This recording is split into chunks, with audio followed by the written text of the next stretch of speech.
રાજ્યમાં આગામી 7 દિવસ સુધી ગરમીમાંથી છુટકારો મળવાનો નથી। હવામાન વિભાગ દ્વારા રાજ્યમાં આગામી 7 દિવસ માટે કરવામાં આવેલી આગાહી મુજબ સમગ્ર ગુજરાતમાં વાતાવરણ શુષ્ક રહેશે અને મહત્તમ તાપમાનમાં કોઈ મોટો ફેરફાર થવાની શક્યતા નથી।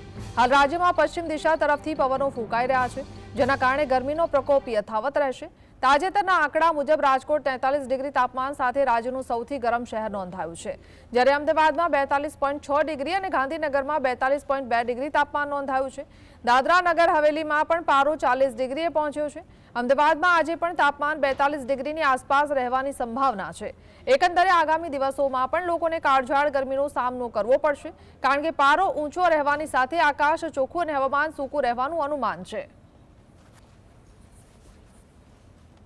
30 अप्रैल से लेकर 6 मई तक इसमें मौसम आमतौर पर शुष्क जाने का पूर्वानुमान दिया गया है और जो उच्चतम अधिकतम तापमान है इसमें कोई बड़ा बदलाव नहीं रहेगा अगले 7 दिन तक, लेकिन थोड़ा सा टेम्परेचर मतलब कम होने का संभावना रहेगा।